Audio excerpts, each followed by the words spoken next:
Bonsoir à tous, nous sommes le mardi et nous parlons ce soir de la drogue et la jeunesse en cette période de fête. Nous savons tous qu'en période de fête, beaucoup de jeunes dans l'euphorie justement de cette fête se livrent à certaines mauvaises pratiques telles que fumer la cigarette ou pire, la drogue, surtout avec un mot de tendance aujourd'hui, la chichia. Pour certains, c'est la première fois en compagnie des amis parce que c'est la fête et donc tout est permis. Pour d'autres, par contre, c'est l'habitude qu'il y ait fête ou pas, ils s'adonnent, ils consomment la drogue et deviennent ainsi dépendants des substances psychoactives. Quels sont les types de drogues que consomment habituellement ou bien souvent les jeunes au Togo? Quelles sont les conséquences de la consommation de ces drogues sur leur état de santé? Et quel message doit-on envoyer au cours de cette émission, mais dans cette émission ce soir, en cette période de fête, à la jeunesse, afin qu'elle puisse prendre conscience des dangers liés à l'usage de drogue sur leur vie? Vous écouterez dans cette émission certains témoignages de quelques jeunes. Merci de rester avec nous jusqu'à la fin de Santé d'abord.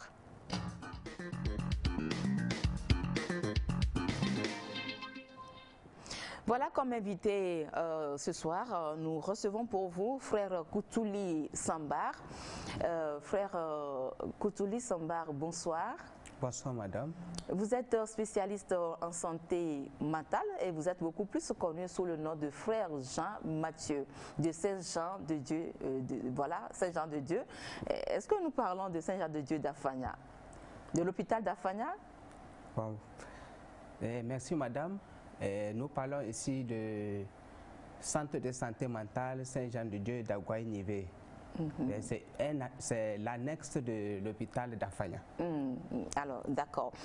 On sait que la santé mentale, c'est une discipline de la médecine. Vous n'êtes pas médecin. Pourquoi le choix de cette discipline? Pourquoi avez-vous choisi d'étudier la santé mentale? Oui, j'ai choisi d'étudier la santé mentale pour essayer de répondre aux besoins de nos responsables et du manque du personnel dans nos centres de santé, dans le centre de santé mentale. Et d'autant plus que le fondateur des hôpitaux Saint-Jean-de-Dieu, la première des choses qu'il a commencé, c'était par les centres de santé mentale. Donc il s'occupait des patients souffrant de maladies mentales. Des troubles mentaux. Oui. D'accord. Alors, vous êtes là ce soir, c'est pour répondre à quelques questions concernant la santé mentale. Comme je le disais tout à l'heure à l'entame de cette émission, dans l'introduction, que nous allons beaucoup plus ce soir sensibiliser les jeunes en cette période de fête où ils s'adonnent à des pratiques très peu orthodoxes. Alors, est-ce que vous avez fait le constat qu'en période de fête, dans cette ambiance d'euphorie, les jeunes fument? Est-ce que le constat, il est réel? Oui, le constat est réel, puisque, comme vous l'avez dit au début, les jeunes pensent au moins expérimenter quelque chose qu'ils n'avaient pas encore expérimenté. Donc là, sur le coup, ils vont commencer à essayer à prendre la drogue et aussi, dans ces derniers temps, le chicha, qui est lui aussi une autre forme de drogue. D'accord, nous allons en parler. Est-ce que les jeunes eux-mêmes savent que lorsqu'ils fument le chicha, bien la chicha, je crois qu'on dit la chicha, hein? La chicha. Oui. C'est ça, non? Oui. Alors, nous allons, au cours de cette émission, essayer d'avoir beaucoup plus d'informations de notre spécialiste concernant la consommation de la chicha par les jeunes et ses conséquences éventuelles sur leur état de santé. Alors, si nous prenons la drogue ou bien les substances psychoactives, comme vous l'appelez dans votre jargon, il y en a plusieurs types. Il y a plusieurs types de drogues. Et quels sont les types de drogues que consomment généralement et plus souvent les jeunes? Réellement, il y a plusieurs types de drogues que consomment les jeunes en cette période. On peut prendre par exemple l'alcool, le cannabis et le chicha. Bon, il y a d'autres aussi qui viennent en second lieu, comme les solvants. Et les conséquences de la consommation de cette drogue sont parfois dramatiques lorsque les jeunes en font leur quotidien. Alors, quelles peuvent être ces conséquences-là? Les conséquences peuvent être soit sur la santé mentale, soit sur la santé physique. C'est-à-dire qu'ils peuvent induire à des maladies mentales chez certains. Et aussi, elles peuvent précipiter une maladie mentale chez d'autres. En plus de la maladie mentale, elle peut, comme je viens de le dire, conduire à des maladies somatiques, par exemple, comme hépatite B, la cirrhose de la foie et le sida, puisque quand on prend la drogue, on se livre à plusieurs comportements, des comportements malsains qui peuvent conduire à la transmission sexuelle. D'accord. Et aussi, on peut ajouter aussi aux accidents de la voie publique, des traumatismes liés à cela. Ok. Nous allons passer au tout premier sujet de l'émission de ce soir. Hakim est un jeune, de 16 ans qui a été hospitalisé dans le service de psychiatrie du CHU Campus de Lomé. Quand et pourquoi les parents d'Hakim ont-ils décidé d'amener Hakim voir un spécialiste de la santé mentale? Je vous propose de suivre tout de suite le témoignage des parents d'Hakim. Nous les avions rencontrés justement dans les locaux du nouveau service de psychiatrie et de psychologie médicale du CHU Campus de Lomé. La maladie d'Hakim a commencé par la violence. De sa violence, c'est pour cela qu'on l'a amené ici. Donc, à travers ça, on a vu que c'est la drogue, il fumait la drogue. Mais depuis le samedi qu'on l'a amené ici, jusqu'à aujourd'hui, on voit une amélioration. Quand on a fait les analyses, on a vu qu'il y a la drogue dedans. Hakim, commencement, allait à l'école. Et quand il arrive en chemin, il se change en tenue de brailler sans la tenue de l'école et prend une autre direction.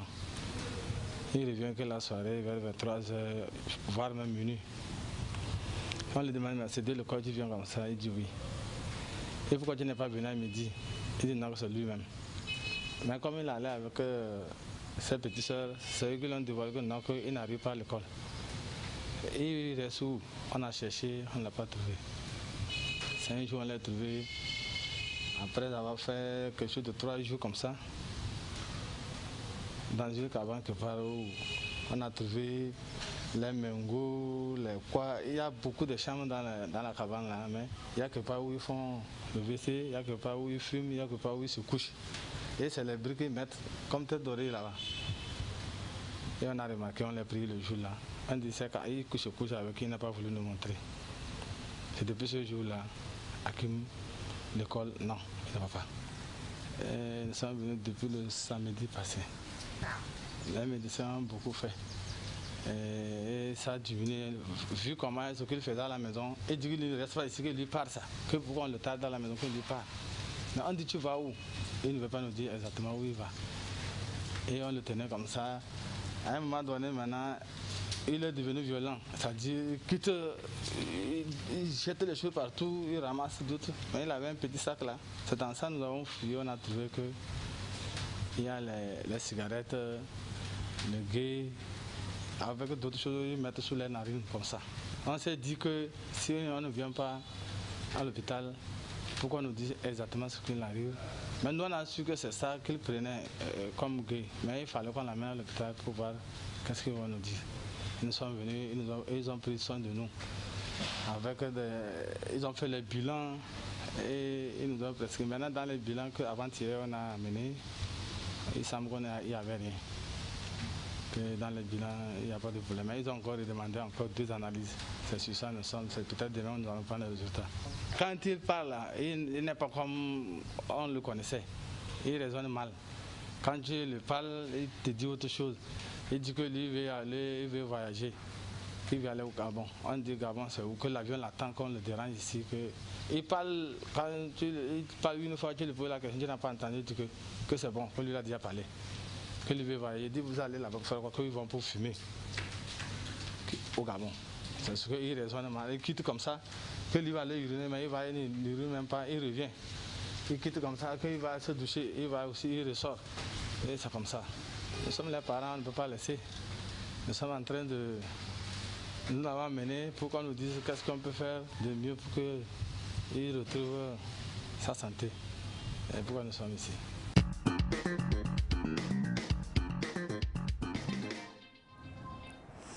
Alors, frère Jean-Mathieu, vous avez écouté le témoignage, ou bien les témoignages des parents d'Hakim. Hakim que nous allons vous faire découvrir dans quelques instants. Alors, dites-nous, frère Jean-Mathieu, l'une des conséquences de la consommation de la drogue par les jeunes, c'est la violence. Puisque l'oncle d'Hakim a mis l'accent sur la violence. À un moment donné, Hakim devenait agressif. Votre réaction par rapport à ce témoignage que vous venez d'écouter? Oui, sa réaction de violence en témoigne à quelqu'un qui prend la drogue. Puisque la drogue, c'est quoi? C'est l'élément qui excite le cerveau. Mais en excitant le cerveau, ce qui ne peut pas rester tranquille.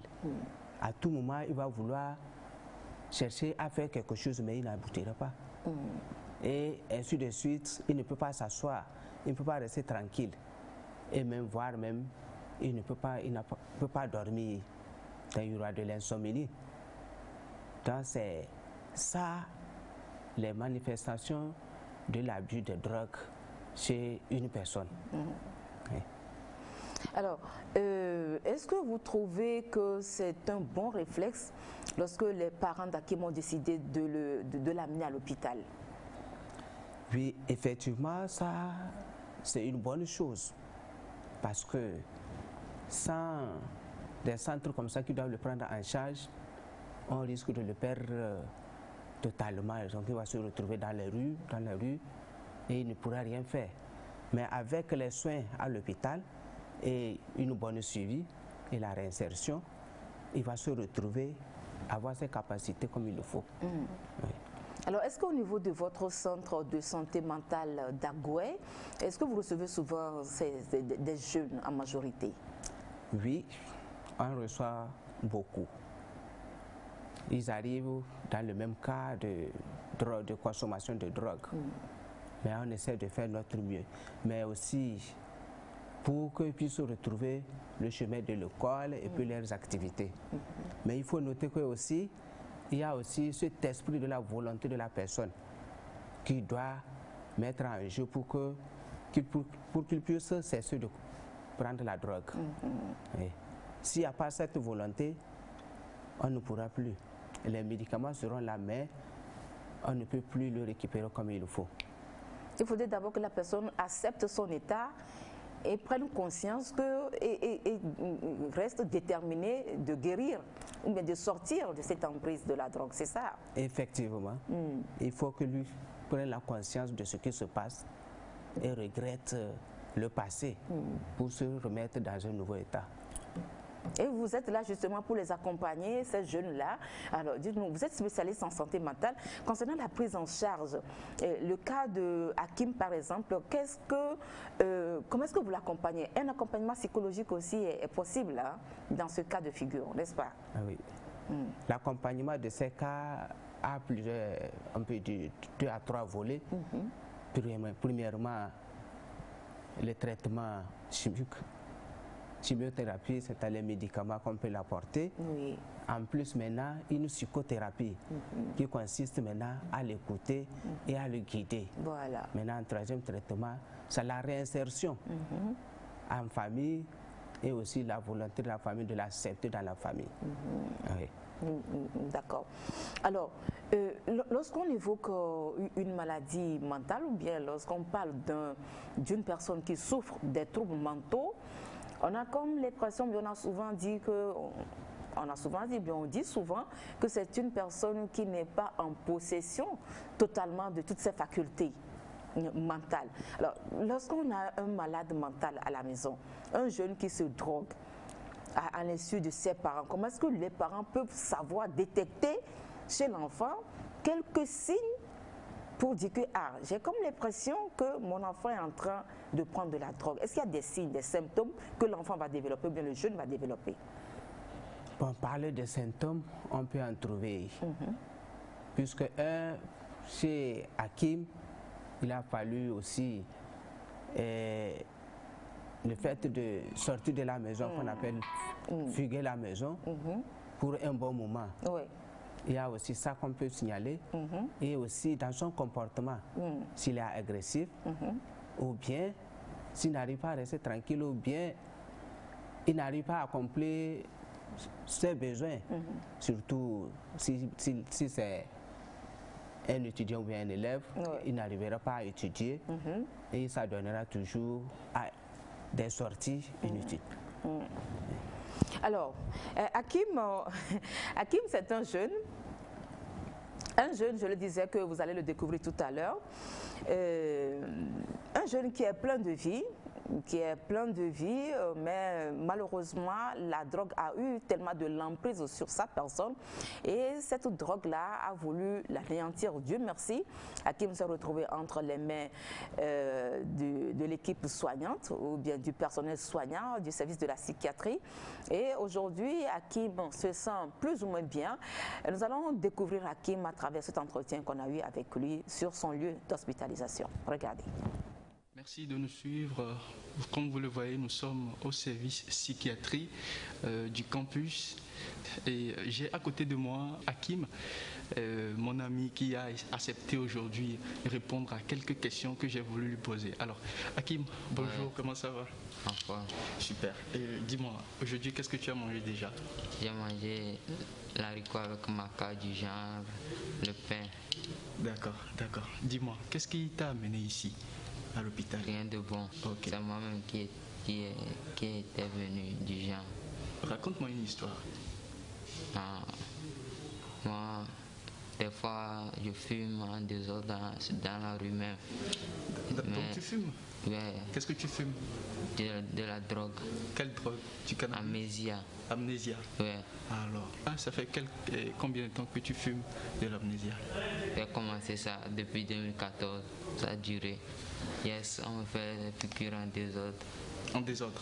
Oui. Ok, d'accord, d'accord. Quand est-ce que tu comptes partir d'ici? Aujourd'hui. Tu vas partir aujourd'hui? Oui. Peut-être si je ne repars pas chez moi au Gabon, je vais partir en Amérique.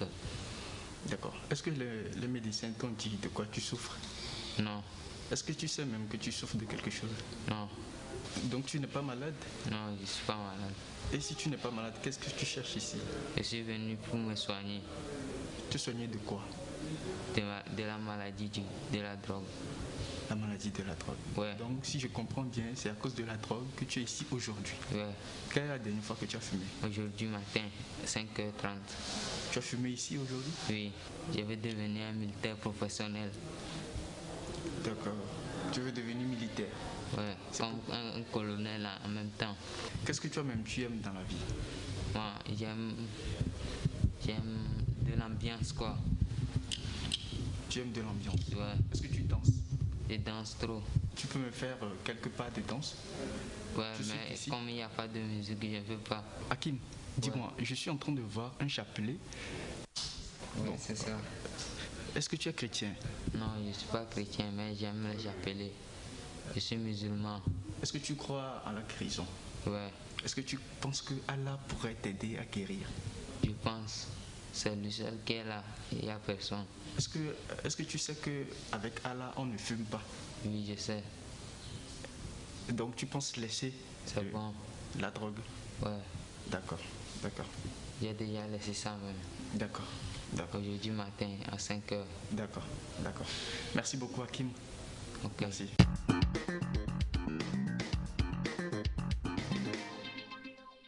Alors, frère Jean-Mathieu, vous avez écouté Hakim s'exprimer.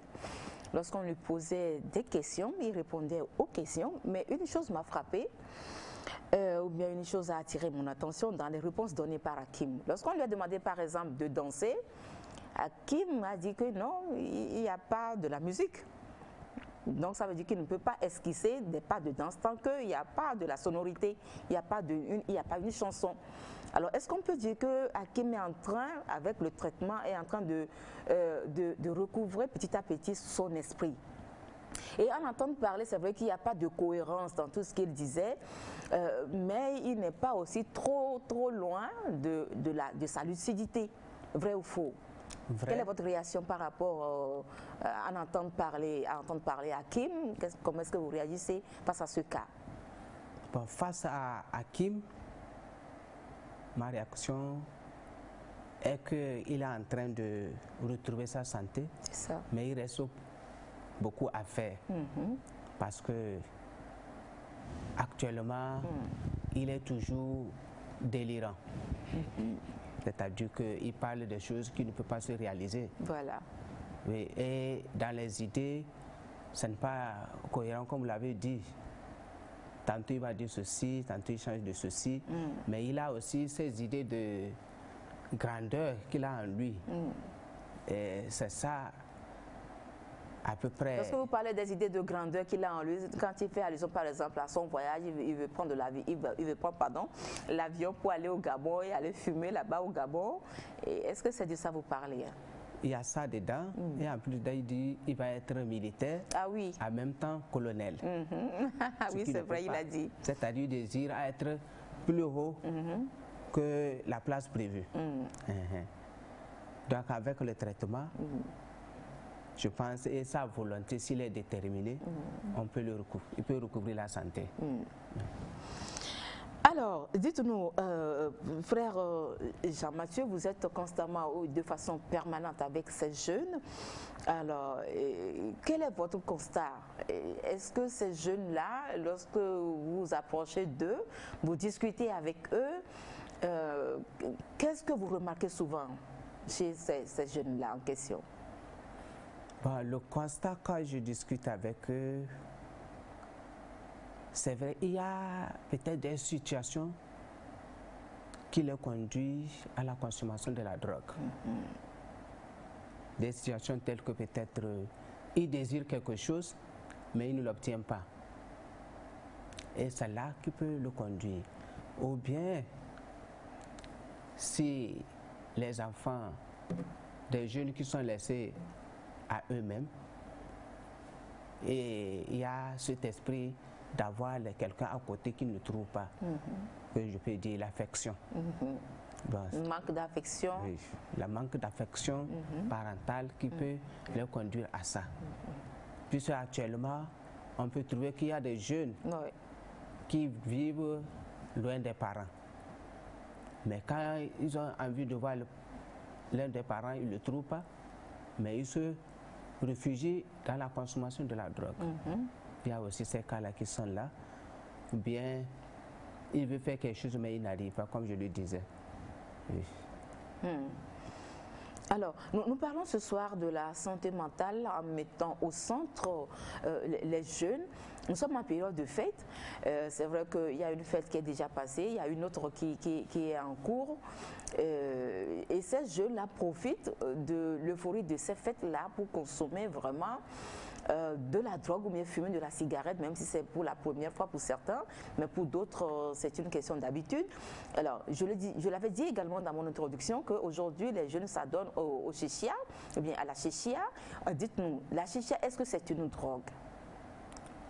Oui, on peut le classer parmi les drogues, parce que quand je n'ai pas trop d'histoire sur ça, mais le peu que j'ai, la première chose c'était utilisé en Orient.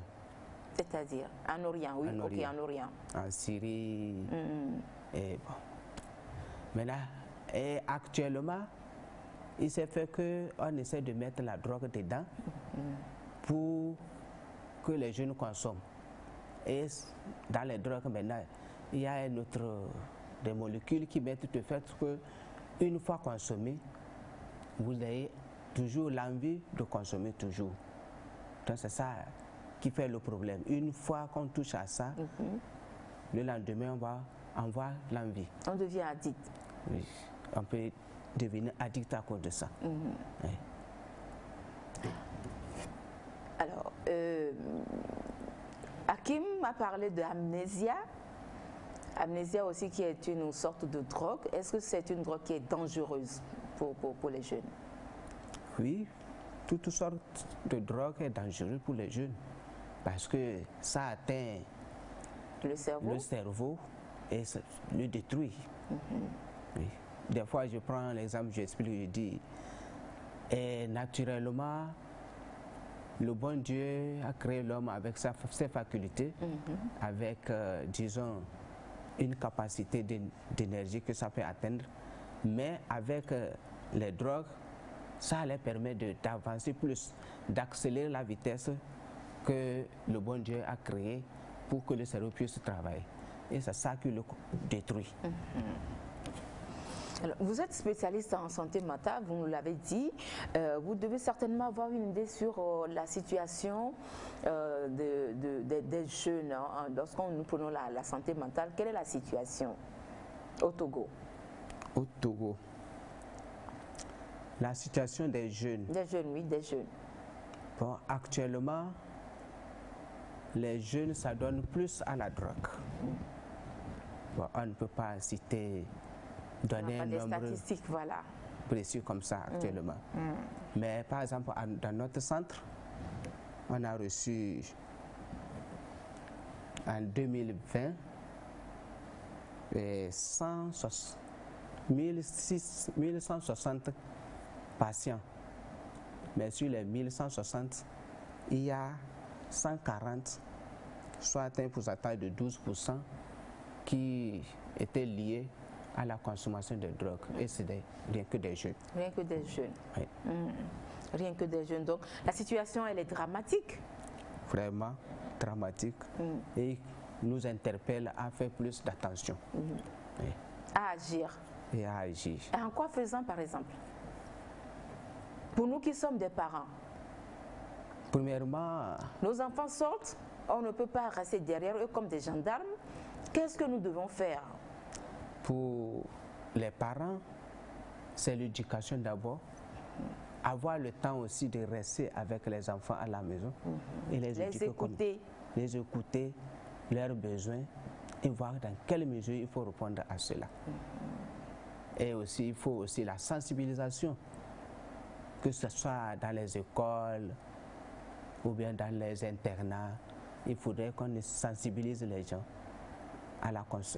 au danger de la consommation de la drogue. Alors, est-ce qu'il existe des affections mentales qui n'ont aucun lien avec la consommation de la drogue? Si. Il y a plusieurs affections mentales qui n'ont aucun lien de la consommation de la drogue. Oui. Par exemple, nous pouvons citer la schizophrénie qui est là. Et aussi, la schizophrénie, c'est quoi? En quelques mots, est-ce que vous pouvez nous l'expliquer? C'est une maladie mentale? Oui, qui est subie. À la personne, il y a des changements de comportement. Dans le pensée aussi, dans l'humeur aussi, il y a des changements. Et qui peut causer des détresses ou de la souffrance et des difficultés dans le travail et dans les relations sociales. Oui. Nous allons poursuivre avec un autre sujet. C'est une patiente, une jeune fille de 20 ans, qui a été également hospitalisée dans le service de psychiatrie et de psychologie médicale du professeur Dassa du côté du CHU Campus de Lomé. Pour elle aussi, le motif de son hospitalisation, c'est la consommation de la drogue. Alors, quel type de drogue consommait-elle et quel effet cette drogue a-t-elle eu sur son état de santé? Notre jeune qu'on va nommer Dopé, puisque on a voulu protéger ces jeunes-là. Donc Dopé nous a raconté son histoire.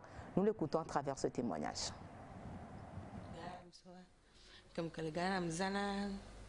Oui, Avant, quand j'étais au Ghana, je consommais un bonbon de lait mélangé avec les feuilles de marijuana. Quand on mange ça, ça donne de la force et tu te sens à l'aise. Mais quand je suis rentrée du Ghana, j'ai commencé par prendre le tramadol. Parce qu'avec le tramadol, tu travailles sans te fatiguer. Au commencement de l'utilisation du tramadol, j'ai commencé avec 1, après j'ai doublé, triplé et quadruplé même. Mais je constatais que ça ne travaillait plus comme je le voulais, puisque je l'ai habitué à mon sang. Je l'ai remplacé par le diazépam. J'ai pris 3 comprimés sans effet. Après, je l'ai dosé à 5 comprimés jusqu'à ce que je finisse une plaquette, mais rien. Après, j'ai doublé la plaquette du diazépam. Et c'est à cause du diazépam que j'ai atterri à l'hôpital parce que ma tête me faisait très mal.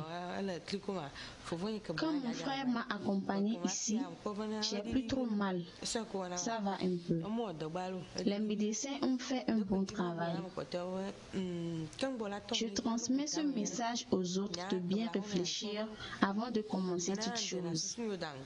Ça fait 10 jours que je suis à l'hôpital. Les médecins font bien leur travail. C'est ça qui m'a donné le courage de faire cette interview. Ce matin, je sens encore les malaises. Les médecins ne me disent pas réellement ce qui m'arrive. Parfois, j'ai mal au cœur. Je voudrais qu'ils me disent ce qui m'arrive. Je ne souhaiterais plus prendre de la drogue. Je veux me libérer de la drogue pour vite reprendre mon travail.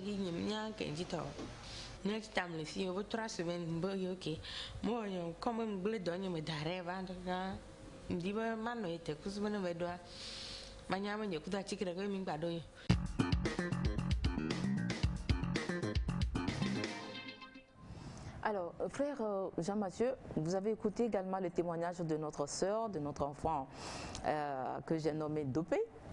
Elle a 20 ans et elle nous a confié, puisque moi-même j'étais sur le lieu de tournage, elle nous a confié qu'effectivement elle consommait de la drogue. Le type de drogue, c'est tramadol, que nous on connaît comme un médicament thérapeutique, tramadol, diazépam et tout. Alors, après 10 jours d'hospitalisation, elle se pose encore la question de savoir ce dont elle souffre. Est-ce qu'à dire que vous ne partagez pas souvent certaines vérités avec ces jeunes patients, vous ne leur dites pas de quoi ils souffrent réellement, vous confiez plutôt aux parents qui les amènent ou comment? Puisqu'elle se pose des questions. 10 jours après, elle se demande de quoi est-ce qu'elle souffre réellement. Parce que tantôt elle a mal au cœur, tantôt elle ne se lève pas, elle ne se réveille pas bien, elle a des petits malaises et tout ça là c'est dû à la consommation de la drogue. Donc ce soir nous voulons dire aux jeunes que consommer de la drogue c'est vraiment très dangereux. Frère Jean-Mathieu, oui. Le cas de Dopé nous interpelle.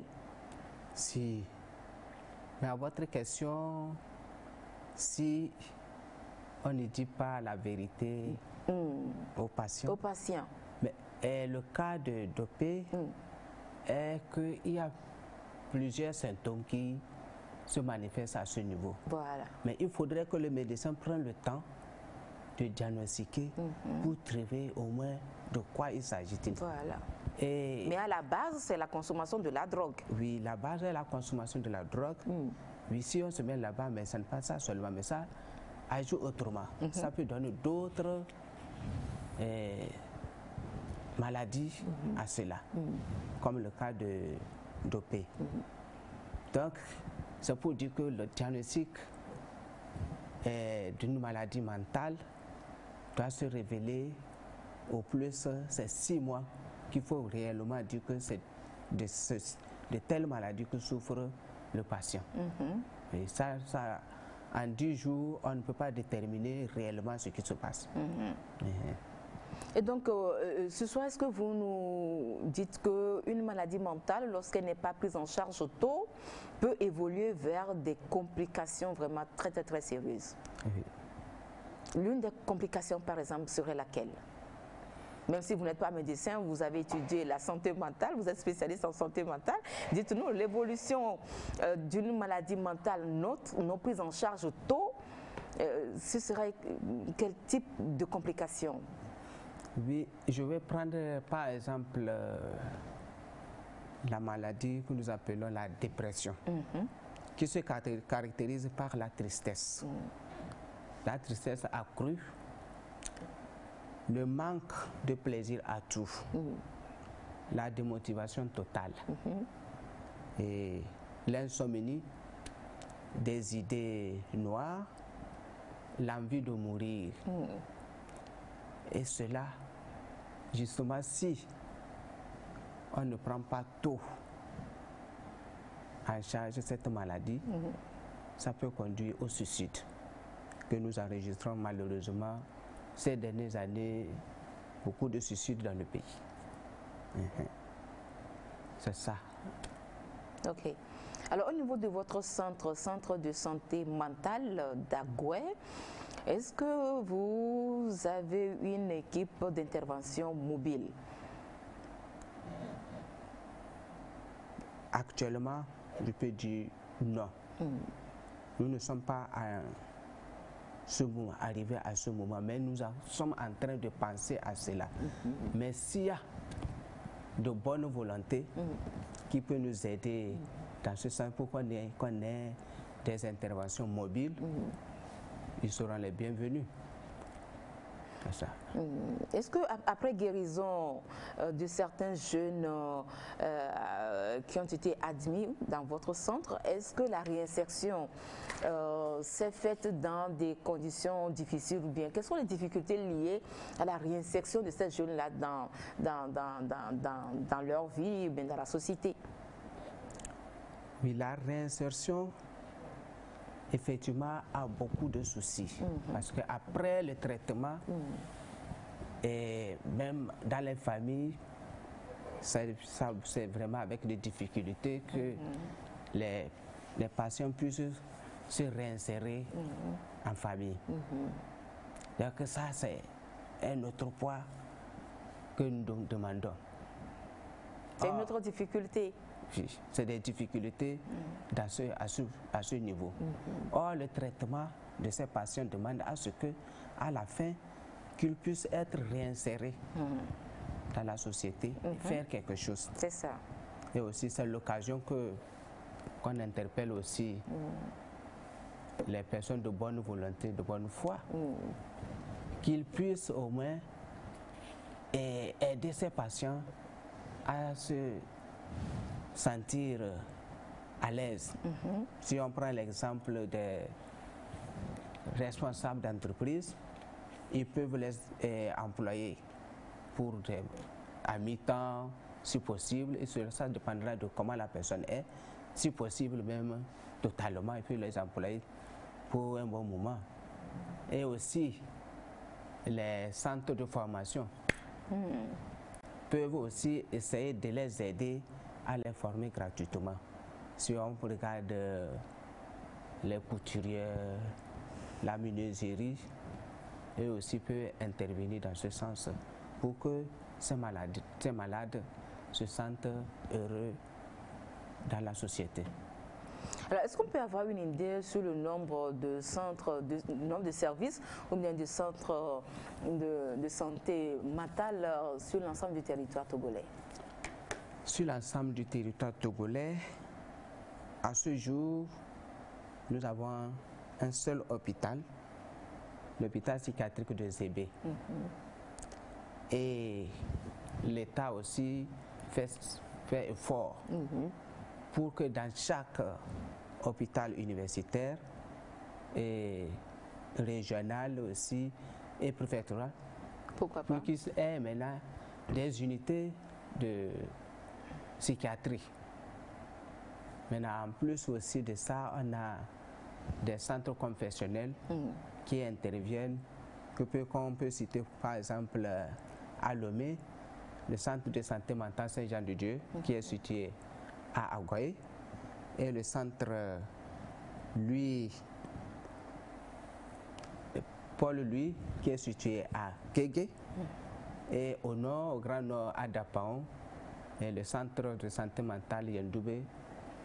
Là, en plus de ça, il y a aussi d'autres centres qui sont là, confessionnels.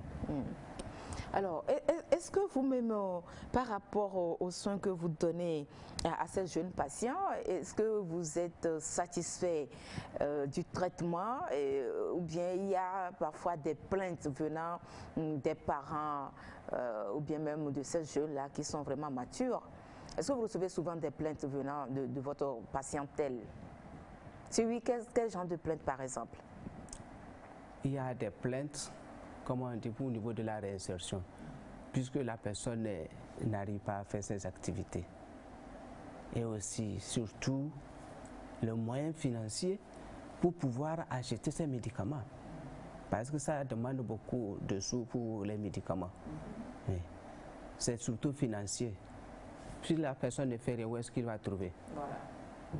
Puisque pour continuer le traitement, il faut avoir des moyens financiers pour y arriver. C'est surtout les plaintes financières, en plus aussi maintenant la réinsertion, comment le réinsérer dans la société. Puisque des fois aussi il y a certains qui veulent bien, mais ne trouvent personne pour les accompagner. Et vous faites normalement votre travail et vous en êtes satisfait par rapport aux prestations de soins que vous donnez aux patients? Vous êtes satisfait du service que vous rendez à la population en matière de la santé mentale? On n'est pas satisfait totalement, comme je vous l'ai dit. Parce que vous avez aussi des besoins. Oui, comme je vous le disais, il y a, parce qu'au niveau du volet traitement, il y a un volet qui manque. Et la réinsertion qui manque, je reviens sur ça. Sans ça, donc, on ne sera pas satisfait de la personne qui est guérie. Est-ce que vous faites quand même le suivi? Lorsque un jeune quitte votre centre après avoir été guéri, est-ce que vous suivez ce jeune-là? C'est vrai que peut-être que c'est en le suivant que vous vous rendez compte que la réinsertion pose vraiment de sérieux problèmes, mais comment se fait ce suivi-là à votre niveau? À notre Comment est-ce que vous le faites? Le suivi se fait une fois que la personne est déjà arrivée et les soins ont été faits et puis se retrouver, se stabiliser. Oui. On fait une sortie d'essai. Sortie d'essai, c'est-à-dire? Juste pour... il va à la maison pour une semaine ou plus et puis il revient. Maintenant, quand il revient, on le reconsulte pour voir comment ça évolue. Ça, c'est le suivi-contrôle. C'est le suivi-contrôle. Oui. Maintenant, dans le suivi-contrôle, on continue à lui demander, poser des questions pour voir comment ça fait. C'est ça qui fait que ça demande beaucoup de temps dans notre suivi, pour le contrôle, parce qu'on ne peut pas venir demander si vous avez pris votre médicament, vous dormez bien et ça suffit, non. Il faut voir maintenant derrière ça comment il est dans la famille, comment son comportement, qu'est-ce qu'il fait, c'est ça. Maintenant, si la personne ne peut pas arriver, il y a aussi des visites à domicile qu'on peut le faire. Okay. Et vous le faites souvent, ces visites à domicile? Oui, quand le temps le permet, on visite certains pour voir comment ils sont à la maison tout seuls. C'est toujours le problème de moyens d'accompagnement. Votre centre existe, ça fait combien d'années déjà? Depuis 2006 à aujourd'hui, ça fait déjà 15 ans. 15 ans. Oui. Et vous êtes toujours en train de rechercher les bonnes volontés qui puissent vous aider à satisfaire les besoins et les manquements pour pouvoir prendre bien soin de ces patients qu'on vous réfère. Oui, puisque c'est un centre, disons, social. Donc, à but social, donc toujours, on a besoin de bonne volonté pour pouvoir assister ces patients. Alors, nous allons parler un peu des rechutes. Hein. C'est vrai que lorsque les jeunes qui sont devenus accros à la drogue, addicts à la drogue, lorsqu'ils viennent chez vous et après quelques jours de traitement, c'est vrai que le traitement peut durer par rapport au cas du patient, mais lorsqu'il est libéré, souvent ces mêmes jeunes vous reviennent parce qu'ils retombent dans la drogue. Alors cette rechute-là, c'est dû à quoi? Comment est-ce qu'on peut l'expliquer? Échec au niveau du traitement du patient une fois qu'il a été libéré, puisqu'il doit continuer par prendre certains médicaments? Est-ce que la rechute vient de là ou bien on a envie de retomber dans l'erreur et puis on reprend la drogue? Les rechutes, comment est-ce qu'on peut les expliquer, frère Jean-Mathieu? Oui, parlant des rechutes chez les drogués, je pense que là, j'avais dit auparavant, il faut sa propre volonté.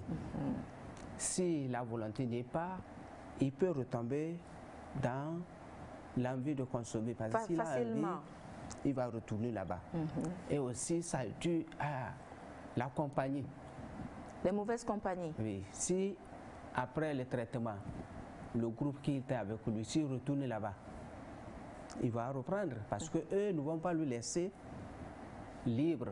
Donc, ils vont toujours chercher à ce qu'il revienne. À l'entraîner encore. Oui. Et de plus aussi, le groupe aura peur que, comme on l'a pris pour nous soigner, on peut les dénicher pour les attraper. Donc, ils vont chercher tous d'autres moyens aussi pour qu'ils reviennent, pour qu'ils soient toujours les mêmes. C'est peut-être pour éviter qu'ils ne les trahissent pas.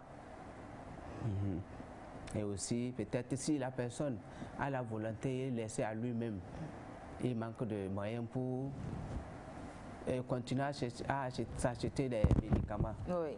Donc, il peut tomber dans les rechutes. Alors, en évoquant la santé mentale, on l'associe souvent à des clichés ou des préjugés. Est-ce que ces préjugés-là sont toujours en cours dans notre pays? Oui. Quel est votre avis sur ces préjugés-là? Les préjugés, c'est comment on prend le malade. Par exemple, quand on pense à un malade qu'on a traité, il revient faire quelque chose à la maison. S'il revient et il reprend des activités, est-ce qu'on le prend comme il est devenu normal ou bien on le prend toujours comme un malade? C'est dans ça qu'il faut voir. Soit on le considère comme un sorcier. Un sorcier? Oui. Soit quelqu'un qui ne peut rien faire dans sa vie encore. Ça fait partie des préjugés. Mais lorsque ça commence déjà, les parents pensent que c'est un envoûtement. C'est un sort qu'on a jeté sur l'enfant. Oui. Et on ne pense pas à aller à l'hôpital. On va chez les féticheurs, on va chez les pasteurs dans les églises pour des prières sur prières, pensant que c'est une malédiction alors que c'est une maladie et qui se traite bel et bien à l'hôpital. Si dans la plupart de ces malades, après même d'autres, après les soins, d'autres continuent à aller dans les camps de prière. Et aussi, c'est-à-dire qu'ils pensent qu'il y a quelque chose de spirituel qui est derrière. Qui est derrière, oui. Oui. C'est ça aussi qui conduit à des préjugés qu'on ne peut pas bien déterminer la cause. Bon, c'est vrai qu'en Afrique, il y a plus de... Tout ce qui provient est spirituel.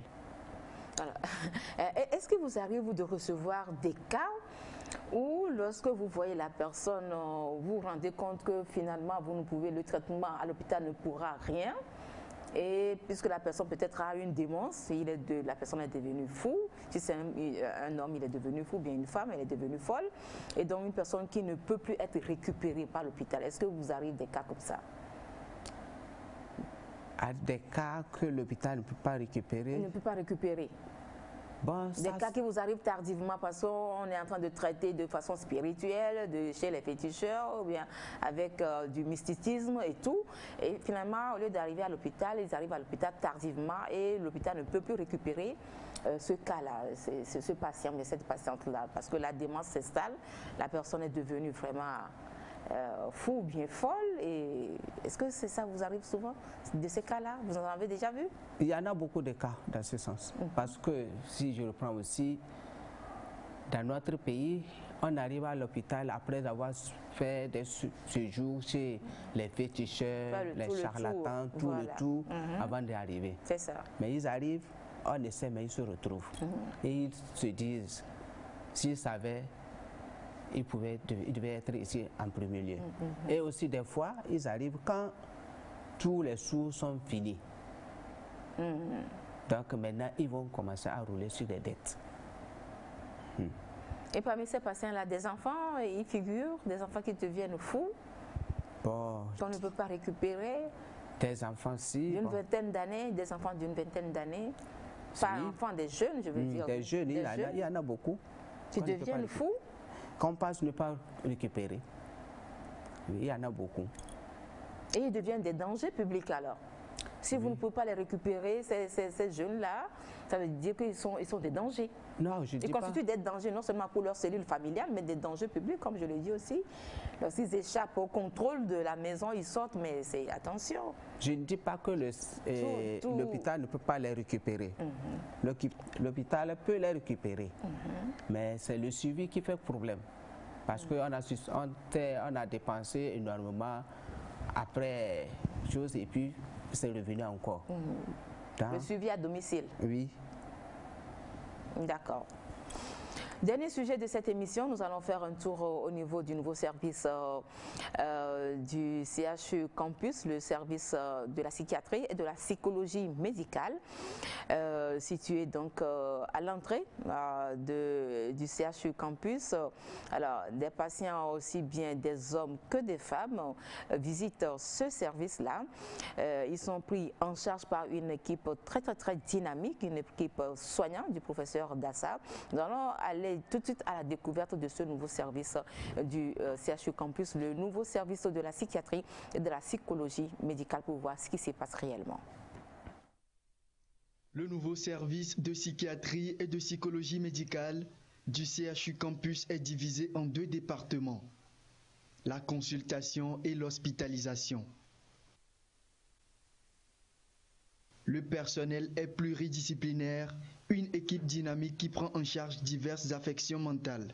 Nous avons divers personnels, donc les médicaux, les paramédicaux, les psychologues cliniciens qui sont avec nous, avec qui nous prenons en charge vraiment les patients. En termes de pathologies les plus couramment rencontrées dans notre centre, il s'agit de la schizophrénie, ce que communément les gens appellent rapidement la folie. Nous avons les troubles bipolaires, nous avons les dépressions, nous accueillons même des troubles liés au VIH, puisque le cerveau a atteint et puis il y a des manifestations psychiatriques. Nous avons des troubles anxieux, les troubles liés à l'alcool, au tabac, au cannabis. Nous prenons en charge aussi ces pathologies et bien d'autres aussi, bien d'autres pathologies également. Être au chevet des patients qui présentent des troubles mentaux mais qui ont du mal à accepter leur maladie, il faut s'armer de beaucoup de patience et de courage. Donc quand un patient arrive dans le service, nous veillons à sa sécurité, à la sécurité de l'entourage, parce que parfois nous avons affaire à des patients violents, donc il faut veiller à sa sécurité. Donc en dehors de ça, certains patients n'adhèrent pas aux soins, donc il faut le convaincre pour qu'il accepte le soin. Et ensuite, nous faisons le soin qu'il faut et on observe et on fait le compte rendu au chef de service. Et le plus souvent, la plupart des patients pensent ne pas être malades. Voilà. Le fait de penser ne pas être malade, ils trouvent qu'ils ne devraient pas être soignés. Donc ils refusent les soins. Donc ceux qui adhèrent facilement aux soins sont, disons, un peu rares. Nous recevons effectivement des femmes, des hommes dans des états d'agitation qui même vont jusqu'à agresser et leur famille. Et quand ils viennent aussi, ils agressent le personnel.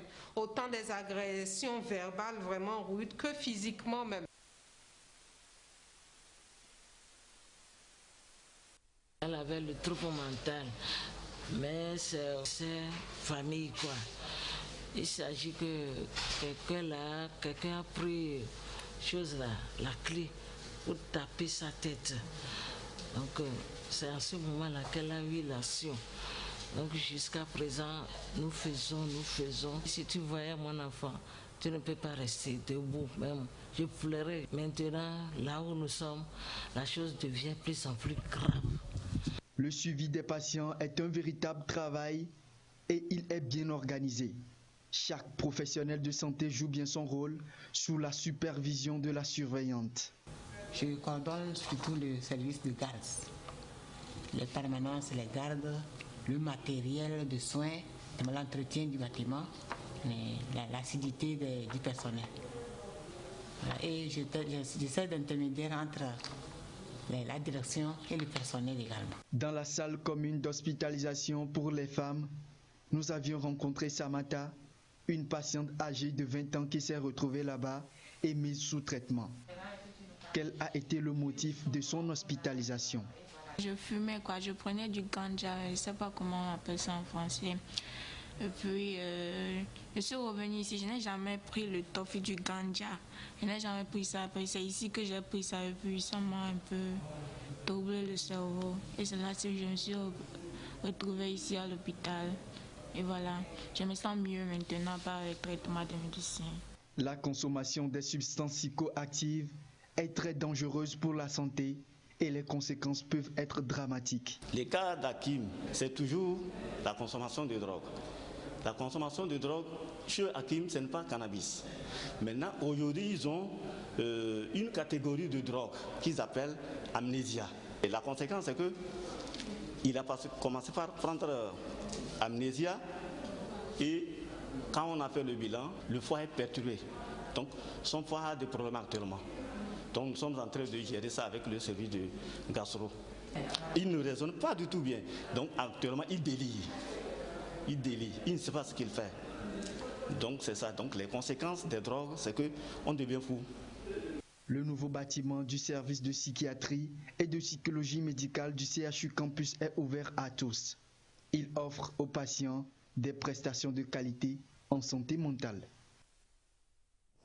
Voilà, frère Jean-Mathieu, c'était un zoom sur l'hôpital psychiatrique et de la psychologie médicale du professeur Dassa, que vous connaissez certainement, puisque c'est lui qui m'a donné votre contact. Un dernier mot, nous allons finir comme ça cette émission, le tout dernier numéro de l'année 2021. Quel serait ce message, frère Jean-Mathieu, ce message à l'endroit des jeunes en cette période de fête, puisqu'on voulait... cette émission se situe dans le cadre de la sensibilisation de ces jeunes-là en cette période de fête contre la drogue, l'usage de la drogue. Votre message, c'est lequel? Mon message à l'endroit de la jeunesse est ceci. À vous la jeunesse, oui. La fête, c'est juste 1 ou 2 jours. Mais les conséquences, si l'on adopte un comportement malsains,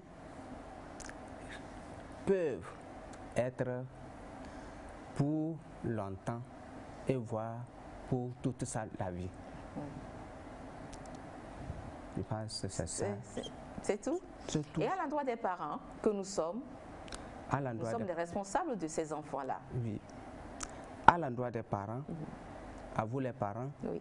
Aidez les enfants à fêter dans des conditions saines. C'est tout. Merci beaucoup. Je crois que le message il est passé. Et merci frère Jean-Mathieu. Oui. Pourquoi est-ce qu'on vous appelle comme ça, frère Jean-Mathieu? Vous êtes un frère moine? Vous êtes un moine? Non, je ne suis pas moine. Catholique? Je suis un religieux catholique. Parce qu'on a mis à l'antenne frère, Koutouli, on voudrait bien savoir pourquoi frère. Frère religieux? Frère religieux, consacré comme communément on appelle les sœurs, tout ça là. Oui. Et dans la vie religieuse, il y a les gens qui se consacrent pour toute leur vie à servir l'humanité. Et qui portent des soutanes. Oui, qui portent des soutanes. Mais en suivant les pas de leur fondateur, comme Saint Jean de Dieu, celui qui a donné tout son temps à être au chevet des malades. Le religieux, il se consacre pour son service sans demander quelque chose en retour. Et vous êtes différent des moines? La différence entre les moines, eux, ils sont plus basés sur la prière et l'activité. Et ils ont leur... ils vivent dans un monastère. Leur organisation. Oui. Mais nous sommes dans nos communautés, mais avec la vie active. Comme nous, exemple, nous, on est plus dans la santé. Dans la santé mentale. Pas la santé mentale. Dans la santé en général. Dans la santé mais en vous général. spécialement, c'est dans la santé mentale. Oui. Comme aussi d'autres religieux qui peuvent être être plus spécialisés dans l'enseignement. Par exemple, les marianistes aussi. C'est ça. Oui.